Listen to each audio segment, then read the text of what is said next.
Olá, bem-vindos para mais um estudo da obra Obreiros da Vida Eterna, em nosso canal Descobrindo a Espiritualidade. Estamos no estudo de número 11 deste livro, psicografado por Chico Xavier e ditado pelo espírito André Luiz. Estamos estudando o capítulo número 5, chamado Irmão Gotuso, que era um dos integrantes daquela localidade em que se encontrava André Luiz e os demais membros da comitiva de socorro espiritual em viagem para a crosta da Terra. No último estudo, nós acompanhamos o ataque sofrido por esse local das entidades trevosas que habitam as regiões inferiores do plano espiritual inferior, o chamado umbral. Eles, como se fossem animais, se apresentando, inclusive, como animais por conta da alteração do seu perispírito, a fim de que se apresentem como lobos, como cachorros, como ursos, enfim, animais diversos, a fim de impor temor, medo àqueles que servem ao Cristo e estão em atividade de socorro nessas regiões de sofrimento. Vimos que o Instituto conseguiu neutralizar essas forças, afastá-las e acompanhamos os comentários de André Luiz logo após esse acontecimento. André Luiz solicitou então ao mentor que fosse apresentado a alguém que estivesse envolvido com a medicina, já que André Luiz foi médico na Terra e tinha interesse em aprender sobre a medicina do astral, especialmente sobre as técnicas que na Terra não são estudadas. Ele foi então apresentado a esse irmão, que é médico também, e que contou a sua história, dizendo que, apesar do seu desencarne, ele não se dirigiu a uma colônia espiritual como André Luiz, depois de seu resgate. Ele permaneceu junto à crosta da Terra por conta das suas ligações ainda fortes com o plano físico. Por isso, continuava estudando a medicina humana, mas não havia se aprofundado na medicina divina, na medicina avançada da espiritualidade, que não tem os preconceitos da medicina aqui da Terra e por isso avança a passos largos em setores ainda não estudados, analisados e aceitos pelos médicos da Terra. Ele então compartilha com André Luiz a sua visão, dizendo que antes de desencarnar acreditava que ia para uma localidade onde reinasse a preguiça, o ócio, nada a fazer ou o sofrimento eterno do inferno. Deparou-se então com a realidade espiritual e comentou com André Luiz o que havia aprendido na Terra, que o homem é simples gênero da ordem dos primatas, com estrutura anatômica dos mamíferos superiores, postura vertical, ou seja, bípede, dimensões consideráveis de crânio e linguagem articulada. O homem, portanto, para ele seria apenas um animal superior. Referiam-se os catedráticos, os professores, aos homens fósseis e pré-históricos, colando afirmativas dogmáticas da ciência oficial em nossa cabeça, como se dependuram cartazes no teto dos bondes. Nós estudamos essa parte no último estudo, mas serve para relembrarmos essa visão que ainda hoje habita as faculdades, os ensinos públicos e particulares da medicina. Ele diz ainda que a religião ensinou que a alma foi criada por Deus no instante da concepção materna, no instante do nascimento, e que com a morte regressaria ao seio divino para um julgamento definitivo em toda a eternidade. Hipótese de o paciente não ser obrigado a determinadas demoras nas estações desagradáveis do purgatório. Vejam então que o irmão está descrevendo a crença católica, não é? A crença muito comum naquela época de que havia o julgamento no céu, a descida ao inferno ou a subida ao paraíso e ainda a região transitória do purgatório para aqueles que aguardavam o julgamento. Ele então continua, de fato, suponho devam existir lugares mais deliciosos que o Éden, imaginado pelos sacerdotes humanos, e com meus olhos tenho visto flagelações e sofrimentos que ultrapassam todas as imagens infernais ideadas pelos inquisidores. Então vejam que o conhecimento dele já o faz perceber que existem regiões mais felizes que o paraíso descrito na Bíblia e regiões mais sofredoras do que o inferno. Entretanto, e é lamentável reconhecê-lo, nem a ciência, nem a religião nos prepararam convenientemente para enfrentar os problemas do homem desencarnado. Notem que essa conclusão é muito importante, porque o Espiritismo traz a reflexão de que o preparo para a vida espiritual não é providenciado por quase ninguém. De fato, as religiões e as ciências humanas não preparam o indivíduo para a sua estação na vida espiritual. Estação essa que é a definitiva, encontrando-se na Terra de maneira provisória e temporária. O intervalo fez-se mais longo. André Luiz diz então que olhou pelo gabinete e reparou o cuidado de Gotuso, esse colega médico, na zona da sua especialidade.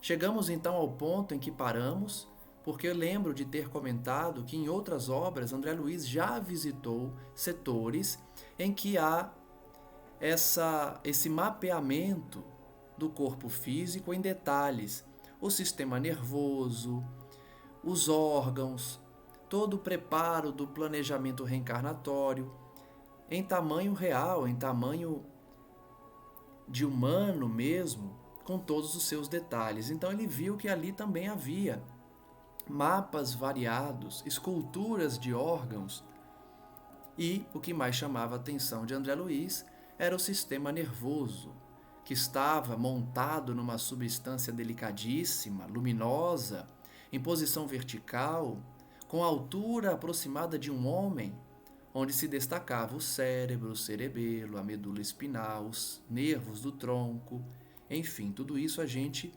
já viu, mas serve de destaque porque chama a atenção pelo nível de detalhamento dessa especialidade do médico. André Luiz observa: você tem muita razão, meu caro Gotuso. Se os homens encarnados compreendessem a importância do estudo alusivo ao corpo perispiritual. Sim, confirmou com graça espontânea, atalhando as considerações de André Luiz. A ignorância que nos segue até aqui é simplesmente deplorável. A personalidade humana entre as criaturas terrestres é mais desconhecida que o Oceano Pacífico. Eu, por mim, católico militante que fui, sempre aguardei o sossego beatífico depois da morte. Aqui valem duas reflexões. Primeira, que nós vamos estudar mais a fundo as influências da mente, do pensamento, das decisões do espírito na saúde do corpo físico e como o estudo humano da ciência terrestre ignora a realidade do perispírito.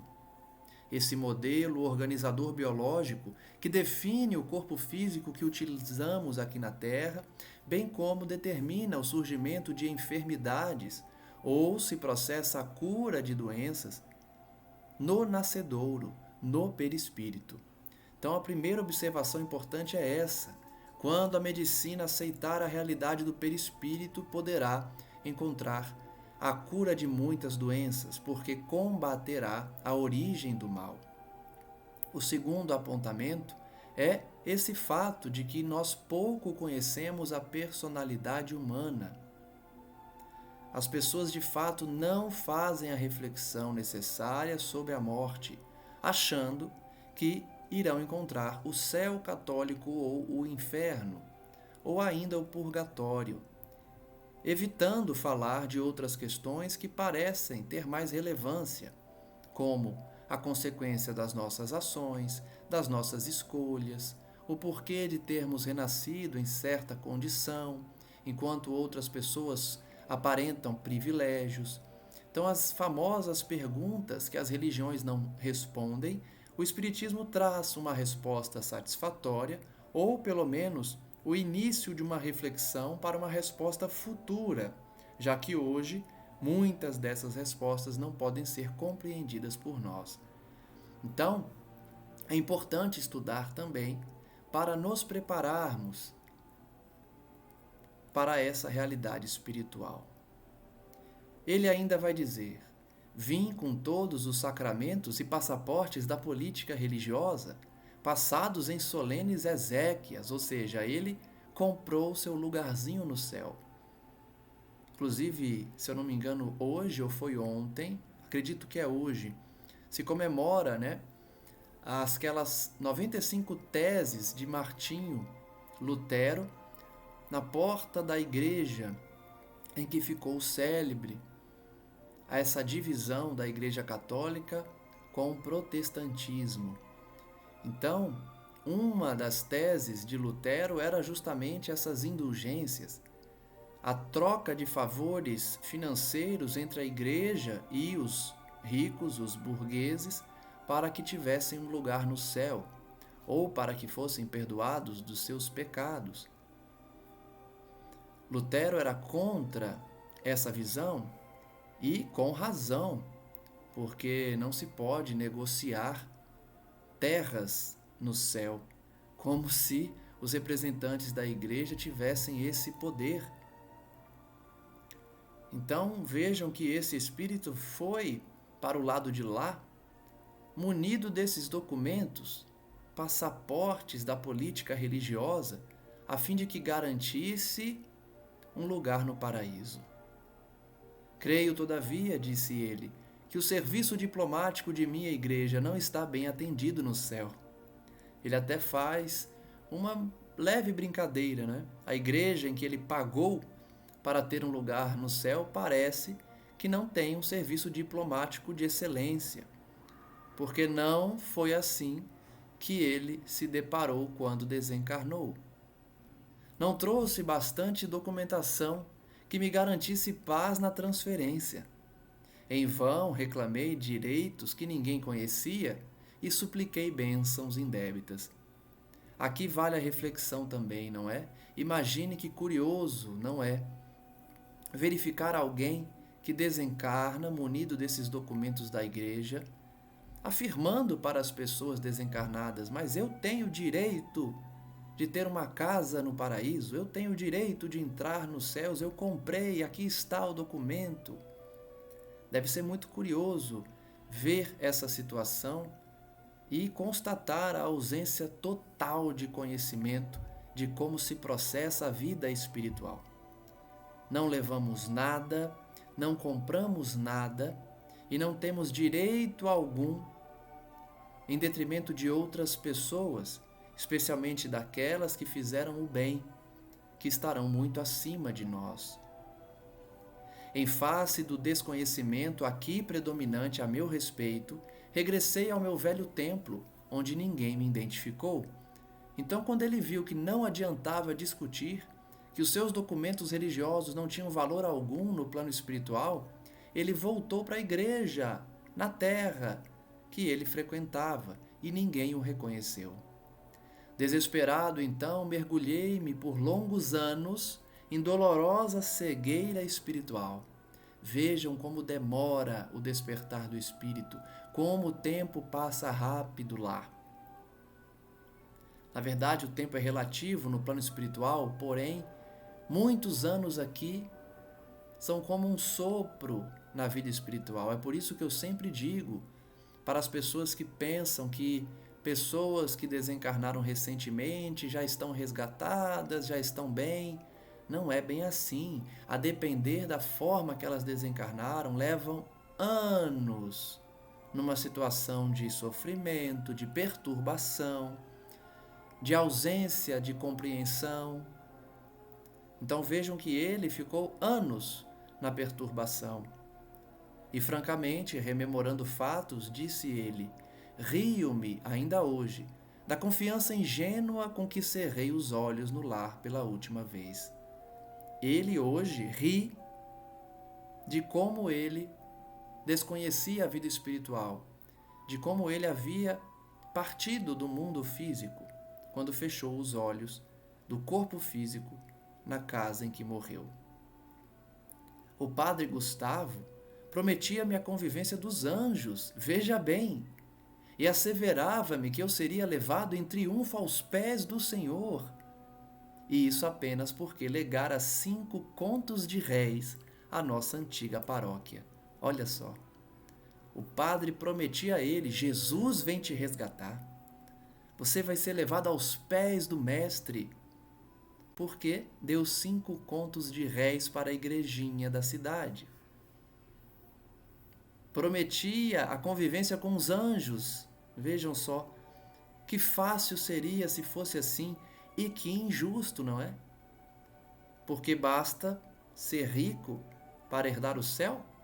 Jesus nunca disse isso, pelo contrário, nunca disse isso.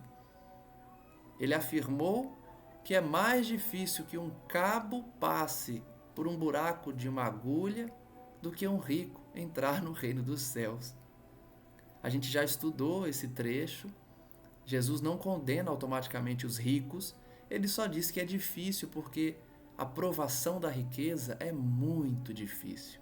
São muitas as tentações, são muitas as facilidades, então é mais fácil que um cabo grosso passe por um buraco de agulha do que um rico entre no reino dos céus, diante da dificuldade que é preocupar-se com os valores morais, preocupar-se com a vida verdadeira quando temos posses, muita riqueza.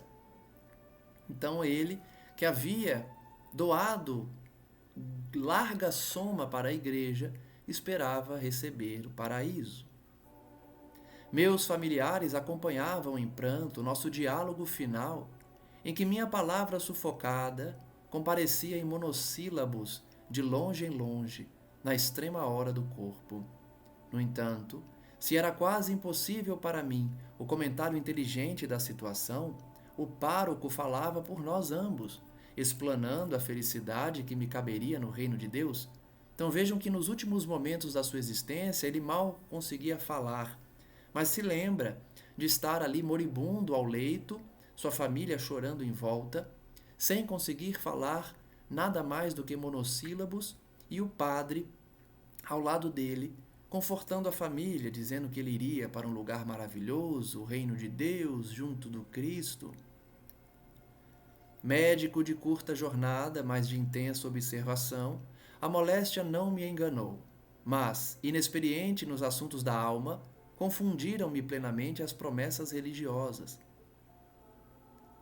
Esse não é o cenário da maioria dos médicos? Confiam na ciência, confiam no seu próprio conhecimento e ignoram a realidade da vida espiritual.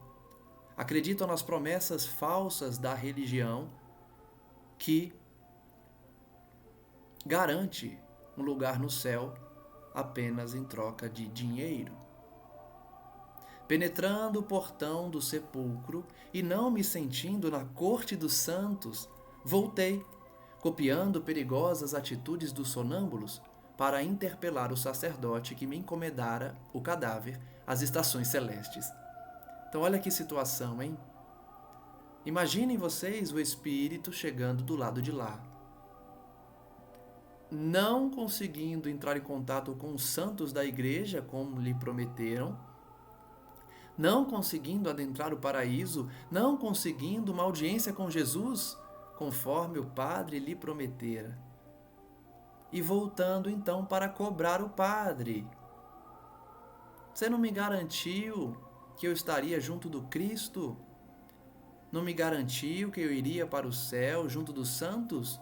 Então ele foi cobrar o padre. Incompreendido e cego Peregrinei por muito tempo entre a aflição e a demência, nas criações mentais enganadoras que trouxera do mundo físico. E aqui é importante a gente refletir. Por que será que ele está quase demente? Será que é apenas porque foi enganado pelo padre? A gente sabe que não.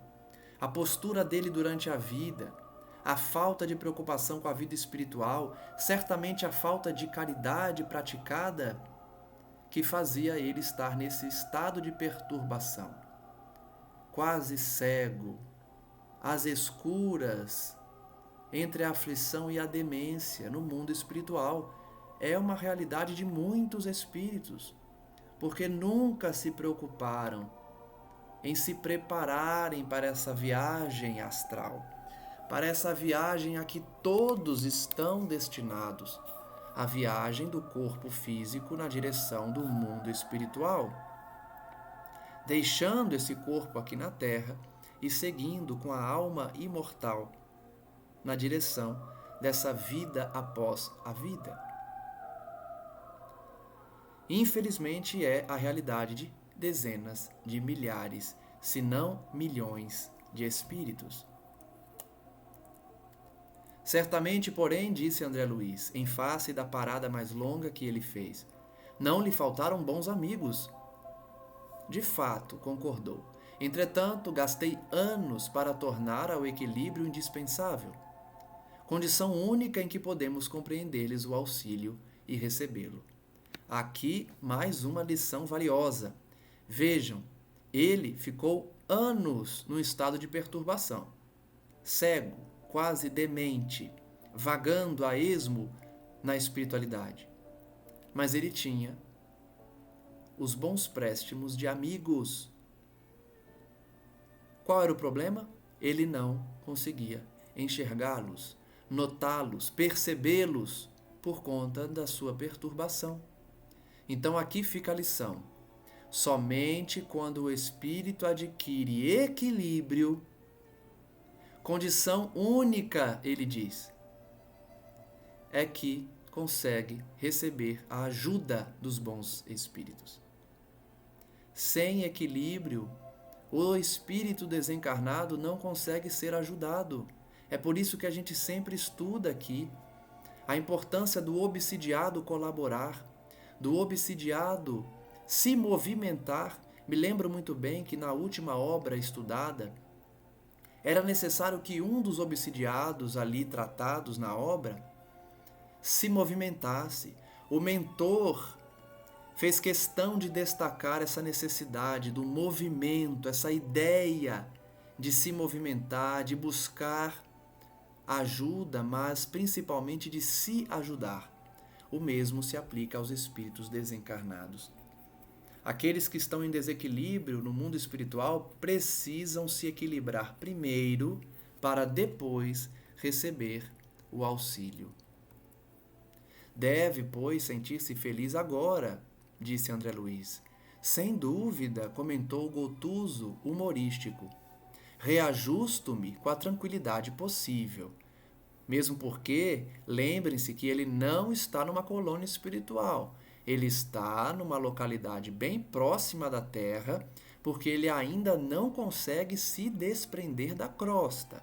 Ele está muito apegado, então a condição dele não é a ideal, mas ele está melhor do que estava antes.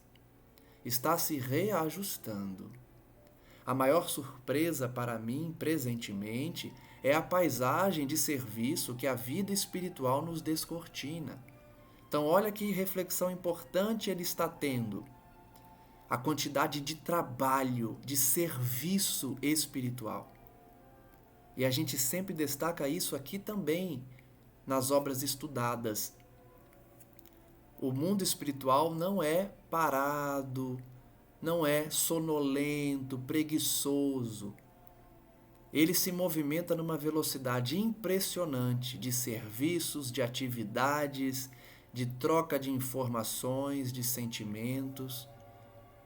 Então isso espantou o irmão Gotuso, a quantidade de serviço que existe no mundo espiritual.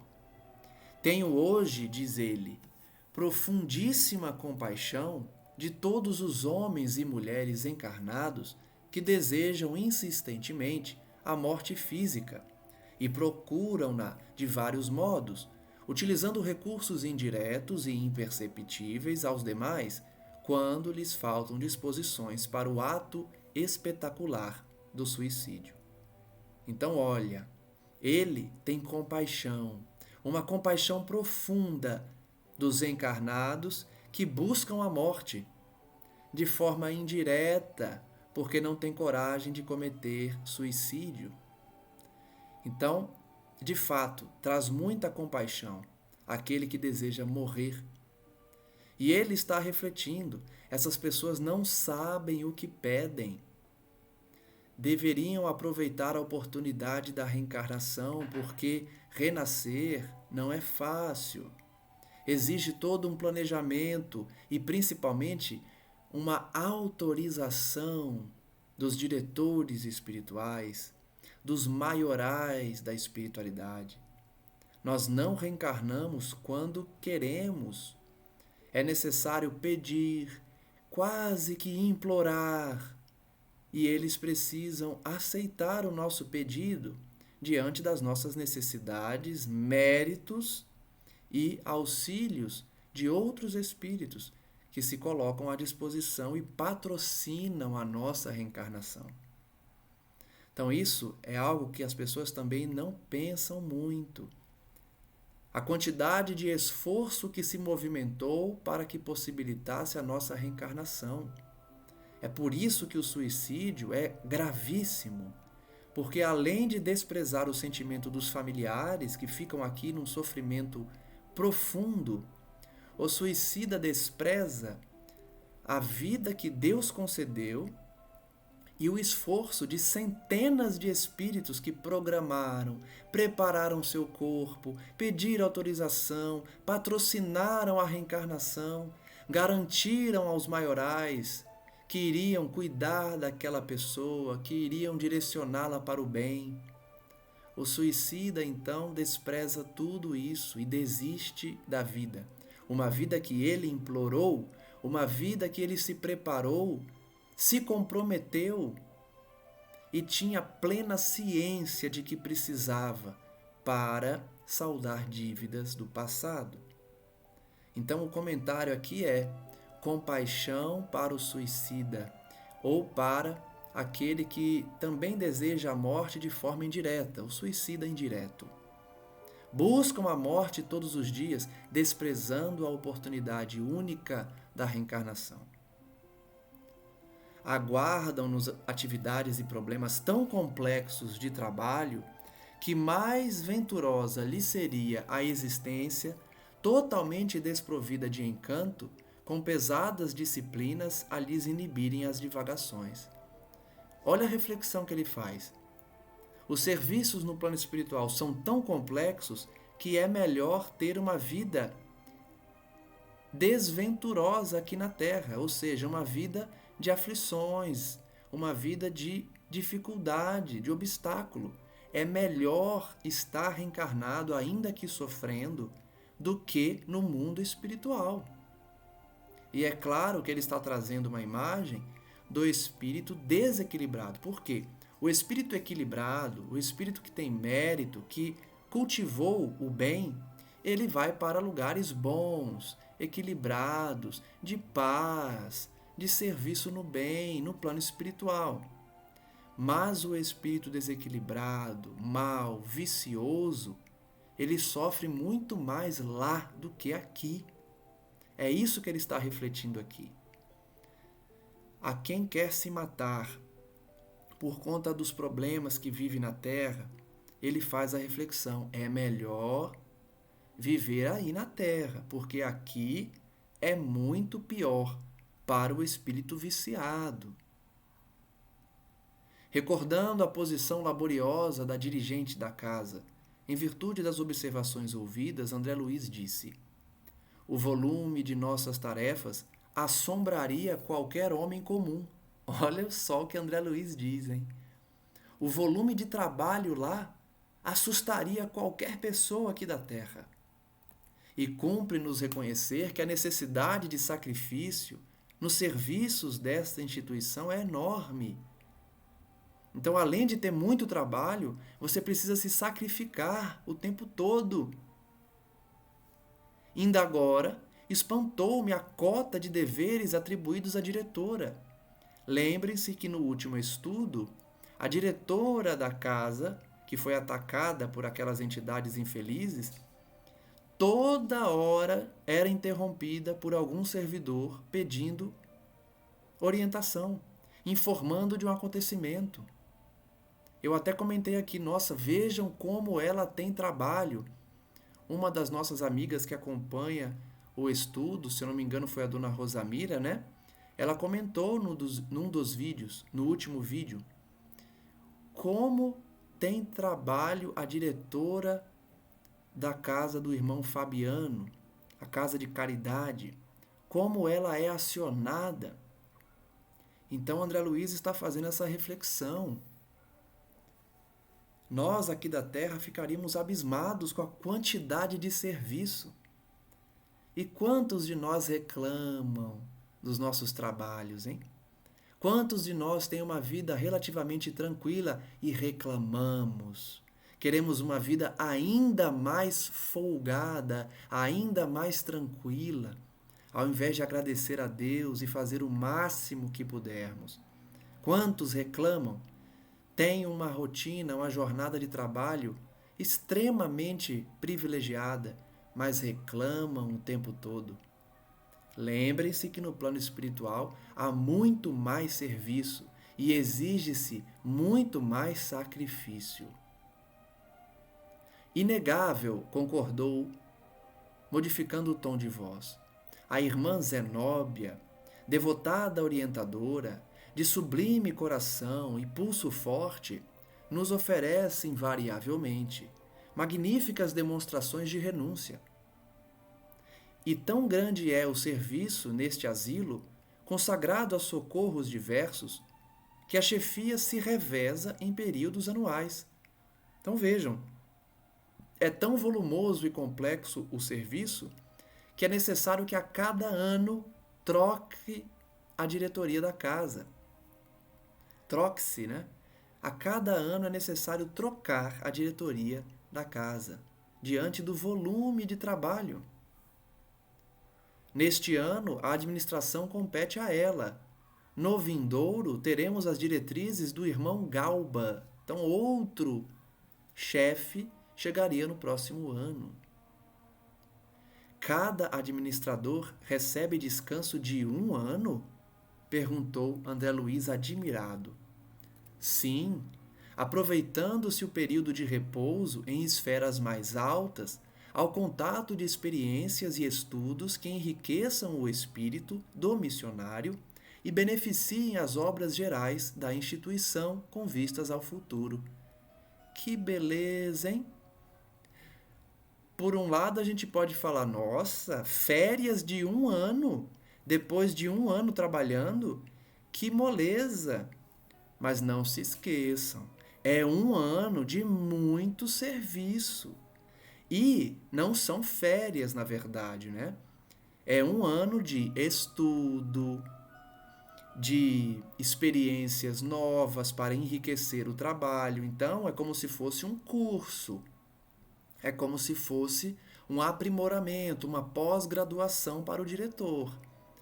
A diretoria fica durante 1 ano trabalhando de forma intensa, sacrificando-se a todo momento, e aí, no outro ano, viaja para regiões espirituais mais altas, no sentido de elevação, para estudar, para aprender, para entrar em contato com outros administradores e trazer ideias novas, ferramentas que deixem o trabalho ainda mais aperfeiçoado. Estou informado de que Zenóbia e Galba dirigem esta casa há precisamente 20 anos consecutivos. Ora um, ora outro. Então vejam que 2 diretores revezam. 1 ano um, 1 ano outro. 1 ano um, 1 ano outro. Interessante essa forma de administração. Será que um dia vamos adotar aqui na Terra? Eu acho interessante.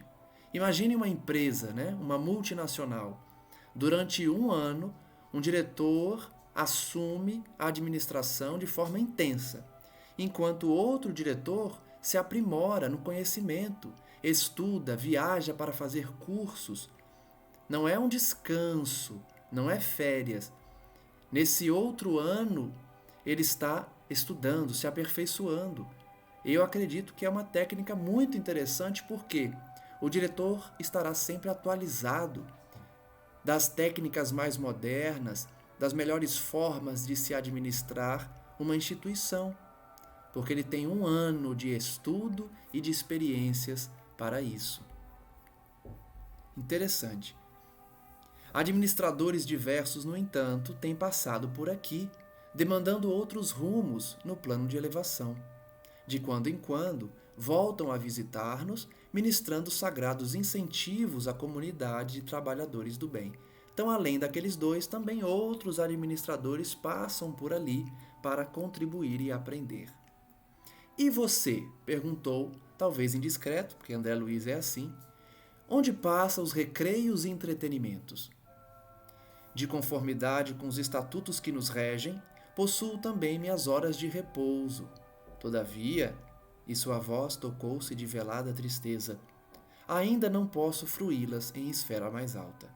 Então a gente viu que esse irmão, médico na Terra, desencarnado já há alguns anos, está ali sem conseguir elevar-se, porque muito apegado à matéria. Ele então diz, primeira informação, aquela região, aquele instituto tem normas, tem regras, tem estatuto. Mais de um, estatutos que regem a administração daquele local.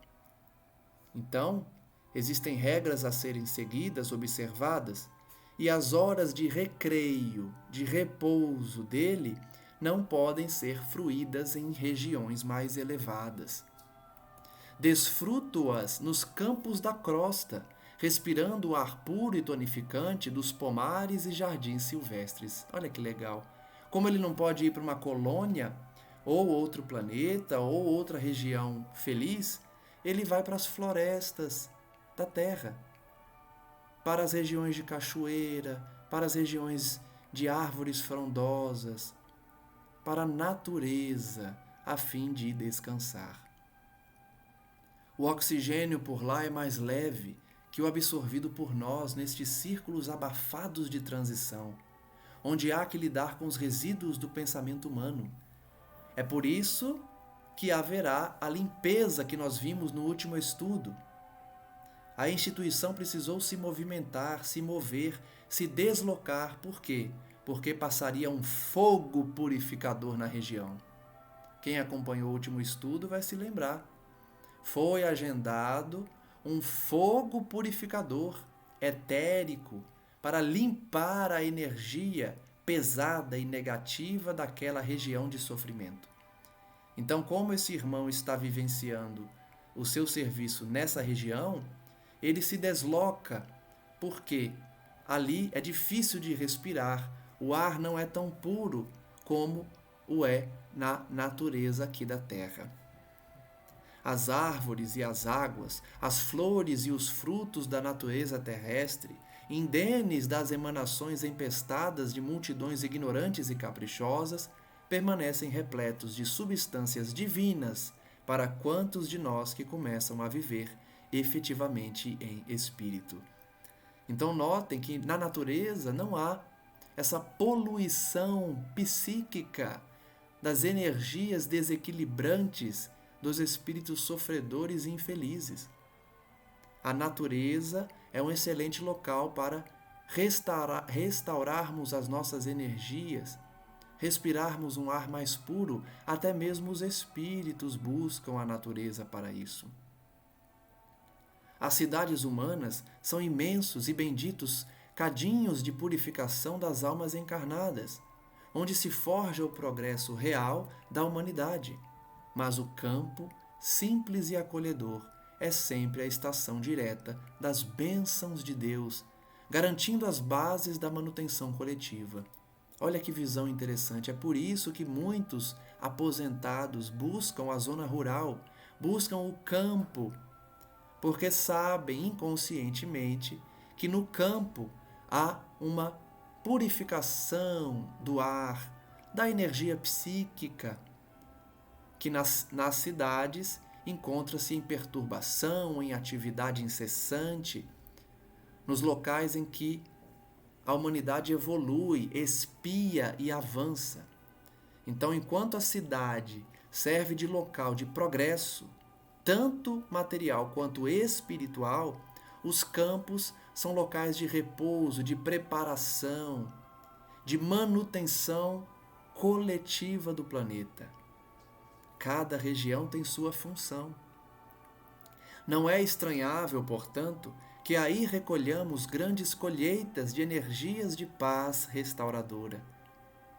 A própria imagem que nós utilizamos aí para esse estudo dessa obra, Obreiros da Vida Eterna, traz o campo, traz essa região purificada do ar, do sol, das montanhas, porque é uma imagem que se assemelha à capa original desse livro, que também traz um campo. Então vejam, colhemos paz restauradora nessas regiões da natureza, tanto aqui no plano físico quanto no plano espiritual.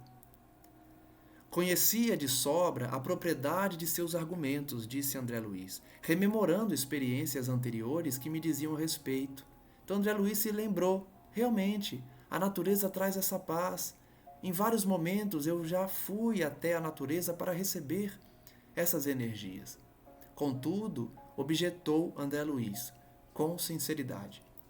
Lastimo, porém, que você ainda não tenha podido visitar regiões mais elevadas.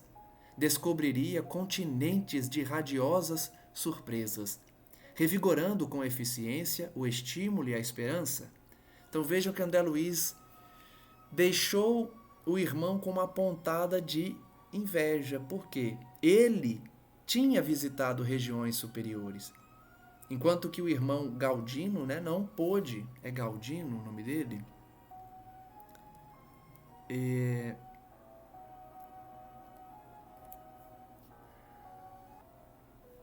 Gotuso, irmão Gotuso. Então ele não pôde frequentar regiões mais elevadas. E André Luiz pôde. Nós vimos, essa é a quarta obra da coleção dele, a terceira obra estudada no canal, que André Luiz visitou regiões celestiais mais elevadas, enquanto que o irmão Gotuso não tinha ainda vivenciado. Ele diz então: prometem-me para breve semelhante júbilo. Ouça, meu amigo, perguntou André Luiz mais uma vez, qual a razão do adiamento? Poderia, por minha vez, interpor minha influência humilde no assunto? Olha como André Luiz é, Ele quer ajudar, tudo bem, ele quer ajudar. Mas os mentores do irmão Gotuso já tinham definido que ele não podia ainda visitar regiões mais altas, mas que em breve ele poderia. E André Luiz já queria interferir na programação, queria ajudar o amigo, O companheiro que se caracterizara por sadio otimismo desde a primeira palavra, deixou transparecer inquietante emoção. Fisionomia transtornada, seus olhos móveis e brilhantes nevoaram-se de pranto, dificilmente contido, e fixando-os talvez no quadro interior das próprias reminiscências, Gotuso explicou-se com inflexão de amargura. Então vejam, antes de nós analisarmos o que Gotuso diz, percebam que ele tem uma razão de ser para não sair dali. Não é à toa que os seus mentores proibiram ele de ir para regiões mais elevadas. Para repousar, ele era obrigado a descer à terra, nas regiões da natureza, mas não subir para regiões celestiais. Vamos entender o porquê. Ele ficou muito emocionado quando André Luiz propôs ajudá-lo a interceder perante seus mentores para que autorizassem essas viagens. Vamos entender por que ele não pode visitar. Trago ainda a mente e o coração presos ao ninho doméstico que perdi com o corpo carnal. Ele está ligado à sua família, ainda não conseguiu se desprender da família que ele deixou na terra. Readaptei-me ao trabalho e por isso venho sendo aproveitado, de algum modo, em atividades úteis. Então, apesar dele encontrar-se desequilibrado, porque muito ligado à família, ele acabou encontrando esse trabalho. Depois de vagar, quase cego e demente, como ele mesmo disse, por muitos anos, ele encontrou esse trabalho para ser útil. Entretanto, ainda não me habituei com a morte e sofro naturalmente os resultados dessa desarmonia. Olha só, gente. Para quem pensa que é fácil, que é rápido se adaptar ao mundo espiritual, está aí a lição. Esse irmão Gotuso foi médico. Com certeza foi desses médicos que a gente conhece, que não acredita em nada, que se acha melhor que todo mundo, que trata os outros de uma forma que menospreza, de uma forma superior e se acha Deus, ou quase isso, né? Provavelmente ele foi assim. Para estar nessa situação há tantos anos, ele desprezava os valores espirituais. Desencarnou, ficou bastante tempo vagando, sofrendo, e agora que começou a trabalhar, depois de muitos anos, ele ainda não se habituou com a morte. Olha quanto tempo ele está lá. Quantas vezes, estudando as obras de André Luiz, eu paro para destacar isso, porque a gente encontra várias personagens na mesma situação. Espíritos que estão há anos no plano espiritual e não compreendem ainda. Olha a importância da gente estudar, se preparar e, principalmente, agir, aplicar o que aprendemos na vida, praticando a caridade, perdoando as ofensas, se preparando para essa vida. O irmão Gotuso está há anos no plano espiritual, sabe que está desencarnado, desde o primeiro momento ele sabe que morreu, mas ainda não se habituou com a morte e sofre com essa desarmonia até hoje. Encontro-me num curso adiantado de preparação interior no qual progrido lentamente. É lento. Certamente esse apego à família é o principal obstáculo. Ele mesmo disse. Ele está muito vinculado à família ainda, não consegue se desprender dela. Talvez esse seja o fator principal que impede ele de avançar. Mas ele está dividindo a sua situação conosco. É lento o progresso, o desprendimento. Esforçando-se por assumir diante de mim atitude tranquilizadora, prosseguiu. Então ele está alterado, ele está emocionado, ele está quase se desequilibrando, mas aí ele se manteve, se esforçou para ficar calmo e disse: retomando a mim mesmo, após longos anos de semi-inconsciência, voltaram-me a reflexão, o juízo, o equilíbrio. Então, de novo, ele ressalta: só quando eu atingi o equilíbrio é que fui ajudado. Após longos anos semi-inconsciente. Quantas pessoas que nós conhecemos desencarnam e estão nesse estado de semi-inconsciência? Pessoas que conviveram conosco e eram materialistas, zombavam do espiritismo, zombavam da vida após a morte, se dedicavam apenas aos prazeres da carne, morreram numa situação dolorosa, às vezes num suicídio indireto. Como estarão essas pessoas? Eu fiz essa reflexão, inclusive hoje, lembrando de um grande amigo meu que desencarnou numa situação delicada. Como estará ele? Orei por ele, porque a gente precisa orar por esses irmãos. Pedi que ele esteja resgatado, mas eu sei que demora. Olha quantos anos Gotuso está num estado de perturbação. Agora ele está melhor um pouquinho, mas ele fala aí, ficou longos anos semi-inconsciente no mundo espiritual.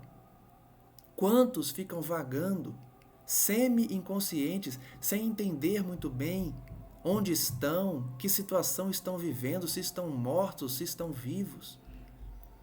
É complicado. Depois de muito tempo, ele voltou ao seu juízo. Ó, meu amigo, diz ele, que saudades torturantes de minha casa feliz. Olha como ele sente falta da família. Marília e os 2 filhos, então rapazes de curso ginasial, eram os únicos habitantes de meu pequeno paraíso doméstico. Mulher e 2 filhos. A medicina, exercida desde cedo entre clientela abastada, conferira-me extensos recursos financeiros. Ele está começando a dividir a vida que ele teve. Eu adiantei um pouquinho e falei, se ele foi médico, ele deve ter sido esses médicos que a gente conhece que não estão nem aí para a vida espiritual. Ele está começando a contar que iniciou-se na medicina, já ficou rico porque tinha uma clientela abastada, vivia plenamente despreocupado entre as paredes acolhedoras e quentes do ninho doméstico. Nenhum dissabor, nem a mais leve nuvem, isso é bom. Então vejam que ele não brigava com a família, ele amava muito a esposa e os 2 filhos. Surgiu-nos a primeira dor com a positivação da pneumonia que me separou da esfera física. Então ele ficou doente, começou a sofrer com a doença, com a pneumonia. A primeira nota de sofrimento, mobilizamos o dinheiro e as relações afetivas inutilmente. Ele usou do dinheiro para melhorar, para se curar, mas não conseguiu. O carinho, a afeição também, mas não conseguiu. Todas as circunstâncias favoráveis de ordem material quebraram-se frágeis perante a morte, né? Tem doença que nenhum dinheiro no mundo consegue curar. Marília, porém, prometeu-me fidelidade constante até o fim, selando o juramento com amargurosas e inesquecíveis lágrimas. Então esse ponto é positivo na vida dele. Ele tinha uma pessoa que o amava, era de fato uma companheira que ficou até o final com ele. Aproximava-me dos 50 anos, enquanto a querida esposa não ultrapassava os 36. Doía-me na alma deixá-la quase só no mundo, sem o braço do companheiro.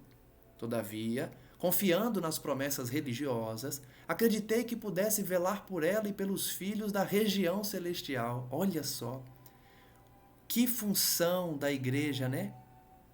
É triste ver isso. O padre enganando a pessoa.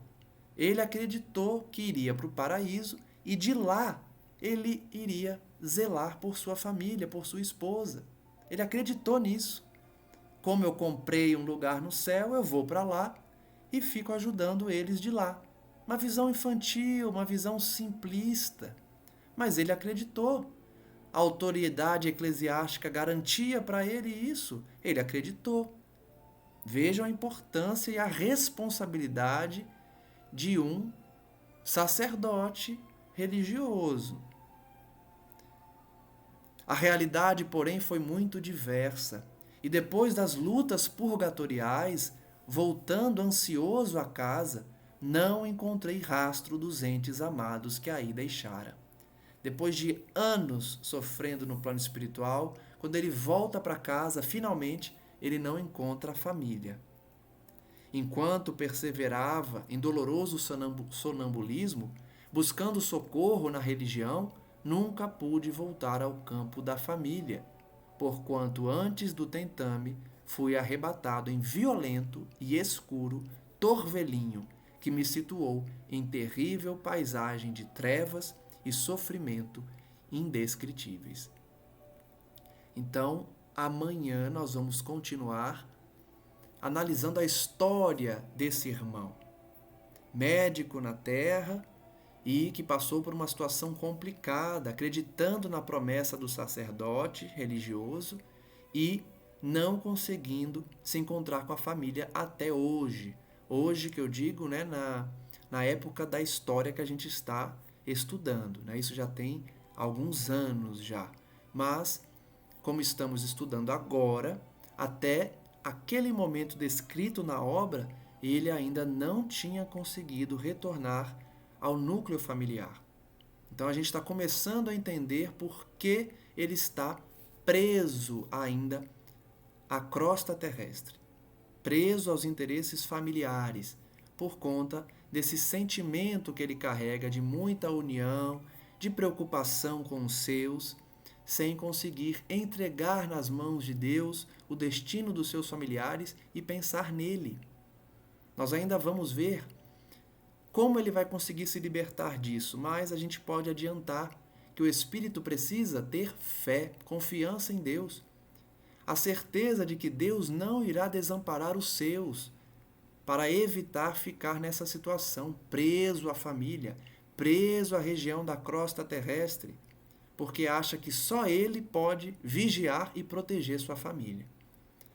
Amanhã, então, continuaremos entendendo essa situação fragilizada desse irmão Gotuso, que exerce a medicina, mas não conseguiu elevar-se espiritualmente por conta do apego à família.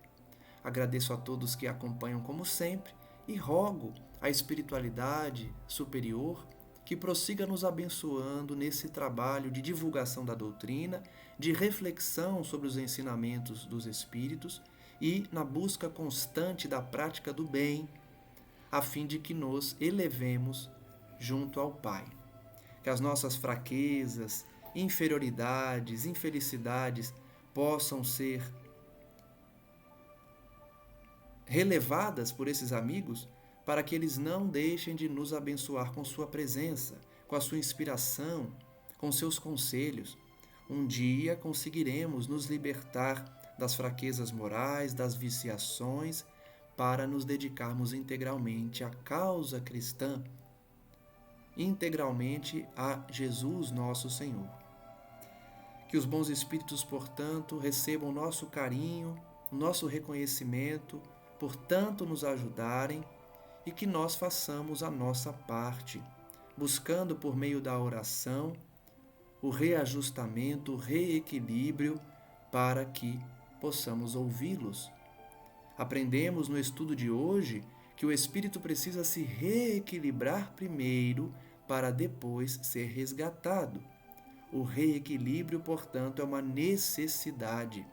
Busquemos por meio da oração, por meio da atitude no bem, por meio da fé, da crença em Deus e na certeza do seu poder, para que recebamos o carinho e o auxílio desses amigos. Que Maria Santíssima prossiga abençoando a terra, resgatando os viciados, os suicidas e os criminosos, para que recebam uma nova chance e possam habitar conosco o planeta regenerado, pacificado, em que o bem será a maioria, e iremos, a passos largos, elevar-nos na moralidade com o intelecto voltado para o nosso Criador. Graças damos a Jesus Cristo, nosso Mestre, ao Senhor nosso Deus e a Maria Santíssima, nossa Mãe, hoje e sempre. Que assim seja. Forte abraço a todos, que Deus os abençoe e até o próximo estudo.